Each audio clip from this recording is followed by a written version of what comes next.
You look very mobile. You look like you're enjoying running around out there. Does it feel good? Is it significant to you to be doing that again?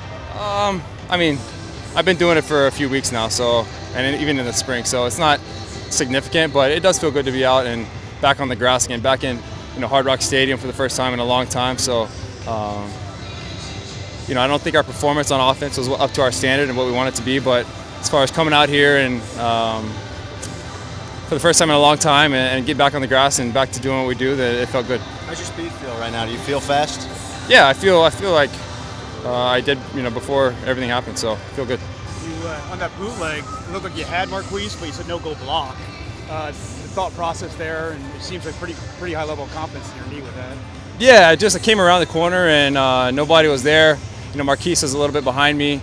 Saw the safety coming down. I said, hey, if we can get that one block, then we're going to be able to get even more yards. So, split-second decision, and I thought it was a good play. How important is it to you that stays in the offense? Those bootlegs, those movement plays for you. Well, it's big. I like having that as a part of our game. I think it matches up well with our outside run, zone run plays that are going to be a foundation for this offense. So you kind of have to have those in order to counteract the outside zone, which is going to be big for us. Right. You seem to be as athletic with the brace. Does it limit you at all in any way when you're scrambling?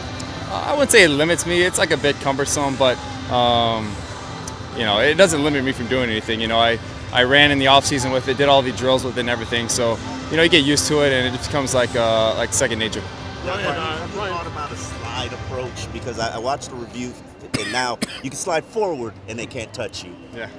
Will that alter your decision in any way, how you slide or how you work on that? I think there'll be more head-first slides just as the nature of what it is, being able to just keep your speed going forward and dive forward. We'll work on that. We'll work on, right leg down slides as well as, head-first slides, as we get into the season. Ryan, I'm sorry if you've been asked this. I can't hear that well. The pre-snap penalties, that was something Adam Gase mentioned. When that happens, what are the causes of that and how do you fix it? It's discipline.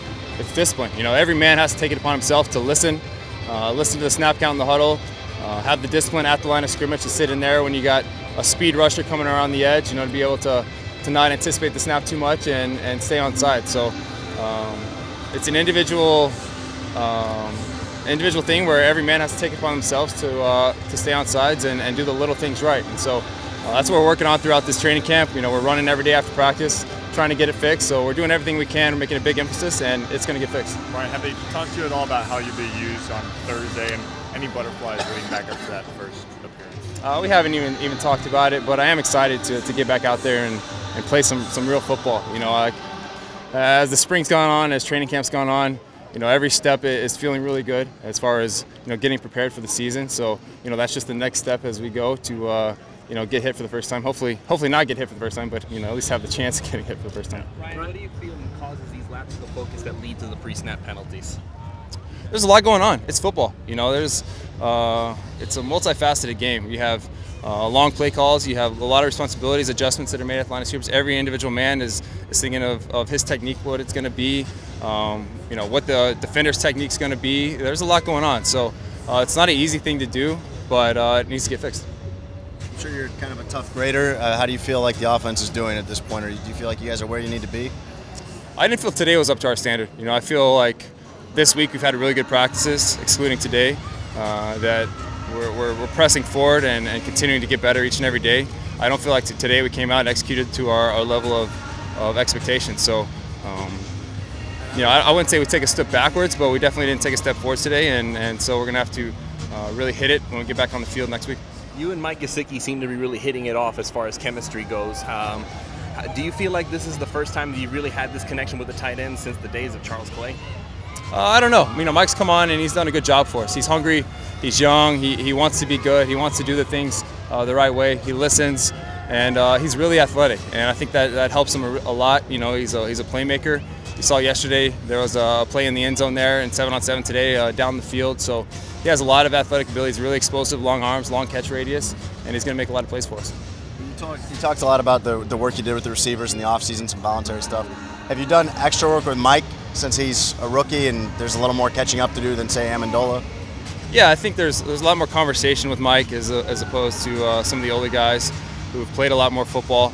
Just getting the nuances of how I want to see things and he's hungry to learn. So he's all ears in those situations and really applying it. And that's the big key is being able to take those conversations that we have and then apply them the next day or whatever the case may be a few days later. So that's where you're seeing the big steps come from.